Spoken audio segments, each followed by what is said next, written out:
Hello दोस्तों, तो स्वागत है आपका नर्सिंग शिक्षा के इस फार्मेकोलॉजी के सीरीज में। आज के इस वीडियो में हमारा जो टॉपिक है वो है फार्मेकोडायनेमिक्स यूनिट नंबर फर्स्ट का लेक्चर नंबर 70। इसका पार्ट 2 भी आएगा। ये पार्ट नंबर 1 है फार्मेकोडायनेमिक्स का, इसके बाद पार्ट नंबर 2 भी आएगा। अगर आपको नोट्स डाउनलोड करने हैं तो आपका लिंक डिस्क्रिप्शन में दिया हुआ, वहाँ से जाकर आप लोग नोट्स फ्री में डाउनलोड कर सकते हैं। ठीक, इसके बाद चलिए देखते हैं कि आज का जो हमारा टॉपिक है फार्मेकोडायनेमिक्स, ये होता क्या है। ठीक, तो फार्मेकोडायनेमिक्स जो होता है इसमें ये देखा जाता है कि जो ड्रग है यानी जो दवाई हम लोग खा रहे हैं, ठीक, वो हमारे बॉडी में जाने के बाद वो क्या क्या एक्शन कर रही है, यानी कौन कौन सा एक्शन कर रही है, क्या कर रही है, क्या नहीं कर रही है, इसी के बारे में हम फार्मेकोडायनेमिक्स में देखते हैं। ठीक, यानी कि हम दवाई खाएं, उसके बाद दवाई शरीर में जाने के बाद क्या क्या किया, ठीक, ये देखते हैं। फार्मेकोकाइनेटिक्स में हम लोग देख लिए थे कि आपका जो दवाई है उसके साथ बॉडी क्या करता है, यानी उसका एब्जॉर्प्शन कैसा होता है, डिस्ट्रीब्यूशन कैसा होता है। ठीक, एब्जॉर्प्शन कैसा हुआ, डिस्ट्रीब्यूशन कैसा हुआ, मेटाबॉलिज्म कैसा हुआ, एक्सक्रीशन कैसा हुआ। ठीक, ये सब हम लोग देख चुके हैं। ठीक, कि बॉडी क्या क्या कैसे कैसे कर रही है। ठीक, लेकिन अब ये हमको देखना है कि अब दवाई जो हो खाने के बाद कैसे, जैसे मान लीजिए मैंने पीसीएम खा लिया, ठीक,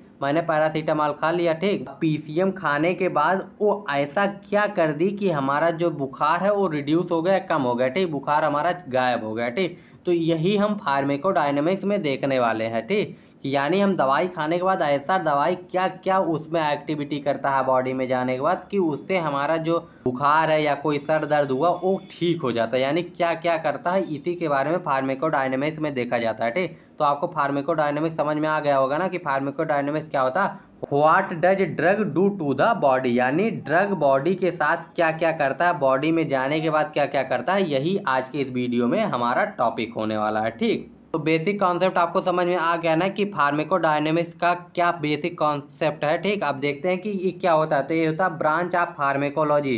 ये फार्मेकोलॉजी का एक ब्रांच होता है which concern with the effect of drug, जो कि ड्रग के इफेक्ट के बारे में बात करता है और उसके मैकेनिज्म ऑफ दियर एक्शन, यानी उसका एक्शन क्या होने वाला है, उसके मैकेनिज्म के बारे में बात करता है। ठीक, ये दो चीज़ों के बारे में बात करता है। ठीक, उसका इफेक्ट क्या होगा ड्रग का, यानी आपने दवाई खाया तो उसने आपके बुखार को रिड्यूस कर दिया। ठीक, यानी उसका इफेक्ट क्या हुआ, उसने आपके बॉडी टेम्परेचर को कम किया। ठीक, लेकिन उसका मैकेनिज्म ऑफ एक्शन क्या है, यानी वो कैसे किया, ठीक, ये वर्क कैसे किया। ठीक, इसको हम कहते हैं मैकेनिज्म ऑफ एक्शन। वो वर्क कैसे किया जा रहा है उसको देखते हैं इस फार्मेकोडायनेमिक्स में। यानी फार्मेकोडायनेमिक्स में दो चीज़ें डील की जाती हैं, इफेक्ट ऑफ ड्रग, ठीक, यानी ड्रग का इफेक्ट क्या होने वाला, साथ ही साथ मैकेनिज्म ऑफ दियर एक्शन, यानी ड्रग का इफेक्ट क्या होगा, यानी बुखार कम करना। ठीक, ये ड्रग का इफेक्ट हो गया, और कैसे कम कर रहा है। ठीक, ये दोनों चीज़ें फार्मेकोडायनेमिक्स में देखी जाती हैं। ठीक, दो चीज़ें देखी जाती है, यानी एक्चुअल वर्क ऑफ ड्रग क्या होने वाला, यानी एक्चुअल में वर्क हो कि क्या किया। आपने पीसीएम खाया, ठीक, तो उससे आपका टेम्परेचर बॉडी का कम हुआ। ठीक, तो एक्चुअल वर्क हुआ कि बॉडी टेम्परेचर कम हुआ। ठीक, लेकिन मैकेनिज्म ऑफ दियर एक्शन, उसका एक्शन क्या कर रहा है, मैकेनिज्म यानी कैसे कैसे कर रहा है, यानी स्टेप बाय स्टेप वो कैसे कैसे कर रहा है, स्टेप बाय स्टेप वो कैसे कैसे कर रहा है, इसी को हम देखते हैं इसमें क्या, फार्मेकोडायनेमिक्स में how did the drug do this work, यानी कैसे ये काम वो कर रहा है। ठीक, अब देखते हैं principle of drug action. Principle of drug action का मतलब क्या होता है, एक्चुअल में उसका जो है वो क्या क्या इफेक्ट शो करता है। ठीक, यानी इफेक्ट ऑफ ड्रग क्या क्या है, यही चीज प्रिंसिपल में देखी जाती है। ठीक, तो प्रिंसिपल ऑफ ड्रग एक्शन में क्या क्या होता है, मोस्टली जो ड्रग होती हैं वो not produce any new type of response in our body. ठीक, जो ज़्यादातर आपके ड्रग होते हैं, जो ज़्यादातर मेडिसिन होती हैं, कोई नया तरीके का कोई नया चीज़ आपके बॉडी में नहीं प्रोड्यूस करती हैं। ठीक, वो कुछ पुराना ही, यानी जो आपका बॉडी सिस्टम कर रहा है, जो आपके बॉडी के ऑर्गन्स है वो कर रहे हैं, वही चीज़ वो या तो बढ़ा देती हैं या तो घटा देती हैं। ठीक, यानी या वो उसको या तो स्टिमुलेट कर देंगी या तो डिप्रेस कर देंगी। ठीक, दो ही चीज़ें वो लोग ज़्यादातर करते हैं, या तो स्टिमुलेट कर देंगे या तो डिप्रेस कर देंगे। कोई दवाई आपके बॉडी में जाके कुछ नया नहीं करती है। ठीक, यानी कि जैसे कि है कि आपके डाइजेस्टिव सिस्टम में कोई प्रॉब्लम है, ठीक, आपका फूड जल्दी से डाइजेस्ट नहीं हो रहा है, तो आपको एंजाइम्स दे देंगे। ठीक, एंजाइम्स क्या करते हैं, वो एक्शन को बढ़ाते हैं सिर्फ। ठीक, तो एंजाइम्स का क्या काम है, फूड को डाइजेस्ट करवाने में हेल्प करना। ठीक, ठीक। तो वही करेंगे, एंजाइम्स देंगे जिससे वो स्टिमुलेट हो जाएगा और आपका फूड जल्दी से डाइजेस्ट हो जाएगा। तो यही जो ज़्यादातर दवाइयाँ होती हैं आपके बॉडी में जो पहले से काम कर रहे हैं, यानी जिसका काम है बॉडी टेम्परेचर को रेगुलेट करना, कम करना, ठीक, उसको क्या करेंगे कि काम को बढ़ा देंगे, यानी उसी में आपकी स्पीड एक तरीके से समझ लीजिए तेज़ी कर देंगे, जिससे कि आपका जो ड्रग का वर्क है, जो एक्शन है वो दिखने लगेगा। यानी कि वो या तो स्टिमुलेट कर देती हैं आपके रिस्पांस, बॉडी रिस्पांस को, या तो डिप्रेस कर देते हैं, ठीक, जैसी जहाँ पे ज़रूरत होती है, ठीक।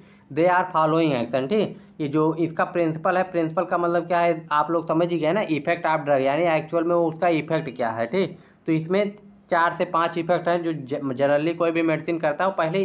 पहला है स्टिमुलेशन, ठीक, यानी स्टिमुलेशन का क्या मतलब है, किसी चीज़ को बढ़ा देना, ठीक, लेवल ऑफ एक्टिविटी जो है उसको इन्हेंस कर देना, इसी को कहते हैं स्टिमुलेशन। जैसे एड्रेनलिन है, ठीक, एडीआर है, ठीक, ये स्टिमुलेट कर देता है हार्ट को, ठीक, यानी हार्ट को स्टिमुलेट करता है, ठीक, यानी हार्ट के वर्क को बढ़ाता है, ठीक, स्पीड को बढ़ा सकता है, ठीक। कैफीन क्या करता है, ये भी स्टिमुलेट करता है सीएनएस को, ठीक, यानी कैफीन पीने के बाद आप एक्टिव लगते हैं, ठीक, यानी जैसे कि आप कॉफ़ी पी लिए तो उसमें भी कैफीन होता है, ठीक। कैफीन के बाद आपको जो है स्टिमुलेट करता है सीएनएस, जिसके आप एक्टिव लगते हैं, ठीक, आपको एनर्जी फील होती है, ठीक। तो यही चीज़ है, ठीक। Excessive stimulate can cause depression, ठीक, यानी ज़्यादा अगर आप स्टिमुलेट किसी चीज़ को कर देंगे तो और डिप्रेशन का भी कारण हो सकता है। जैसे कि इसीलिए कहा जाता है कि कैफीन वगैरह को ज़्यादा सेवन नहीं करना चाहिए, ठीक, कैफीन वगैरह का सेवन ही नहीं करना चाहिए। कॉफ़ी वगैरह में बहुत कम मात्रा में कैफीन होती है, उसके बाद भी ये आपको इतना वर्क करके देता है, ठीक, इतना एक्शन दिखाता है। तो अगर आप कैफीन शुद्ध मात्रा में लेंगे तो ये आपके लिए एक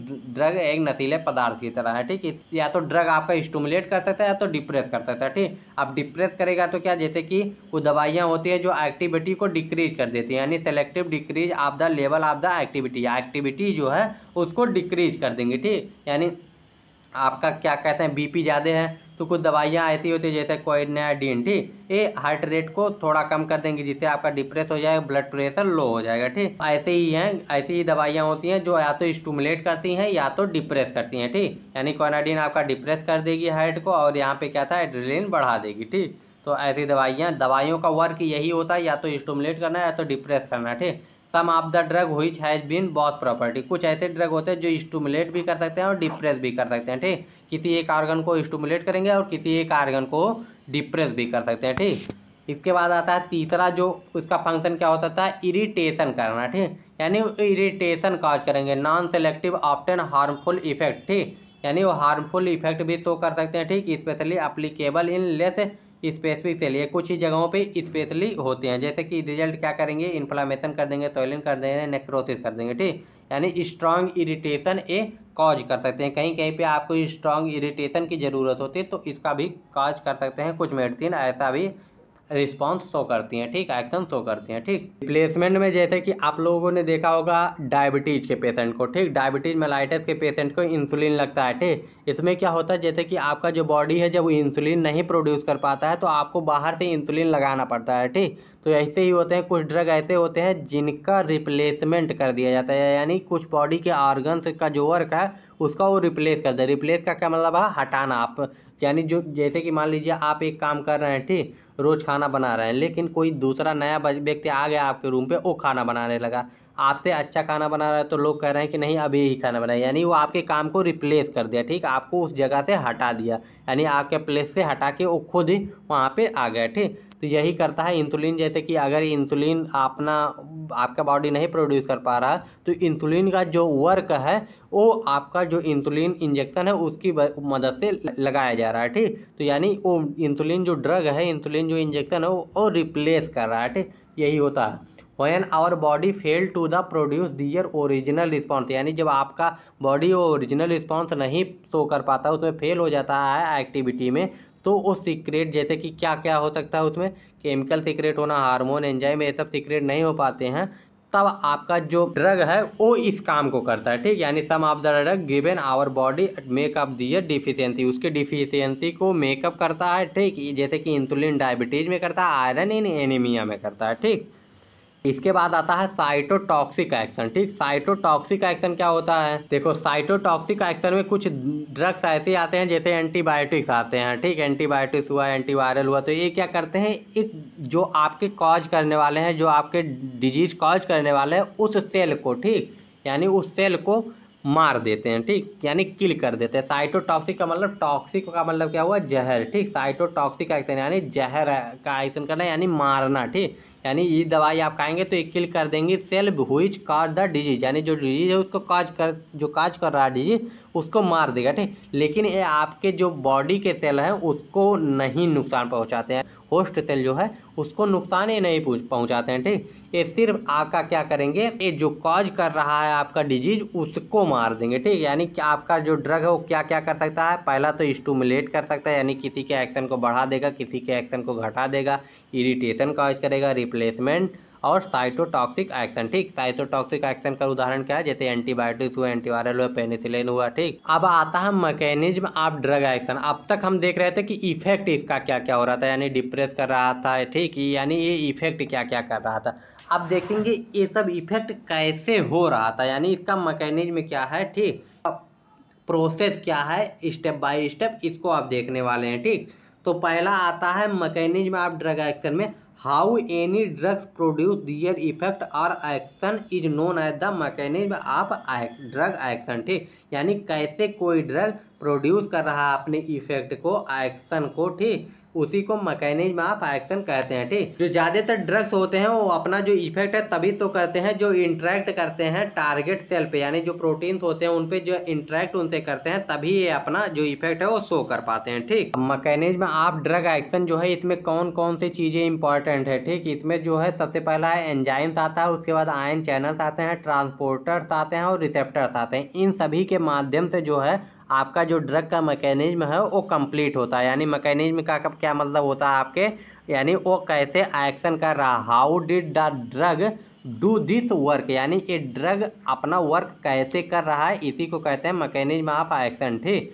तो इसको देख लेते हैं। अब सबसे पहला आता है एंजाइम। तो एंजाइम क्या होता है, एंजाइम जो होता है जो आपका जो बॉडी में कोई भी वर्क है, ठीक, उसको बढ़ाता है, ठीक। एंजाइम जो होता है वो कोई भी वर्क जो है वो बढ़ाता है, जैसे डाइजेशन है तो डाइजेस्टिव एंजाइम्स जो होते हैं वो आपके वर्क को बढ़ा देते हैं, ठीक। यानी कौन कौन से डाइजेस्टिव एंजाइम होते हैं आप कमेंट करके बताइएगा, ठीक। यानी जो आप टैबलेट लेते हैं एंजाइम्स का जो टैबलेट आता है आपका, वो आप जब टैबलेट लेंगे, टैबलेट खाएंगे तो डाइजेशन है उसको बढ़ा देते हैं, ठीक। यानी एंजाइम्स क्या होता है, when drug interact with the enzymes it can either increase और decrease the rate of enzyme activity also the biological activity, ठीक। यानी या तो ये डिक्रीज कर देंगे या तो इंक्रीज कर देंगे, ठीक। यानी एंजाइम्स जो होते हैं ये इंक्रीज या डिक्रीज कर देंगे बायोलॉजिकल एक्टिविटी को, ठीक। अगर ये इंक्रीज कर रहे हैं, ठीक, तो अगर आप का जो एंजाइम्स हैं ये इंक्रीज कर रहे हैं, यानी आप टैबलेट के रूप में ड्रग के रूप में एंजाइम्स को लिए, ठीक। अगर ये इंक्रीज कर रहे हैं तो इसको क्या कहेंगे,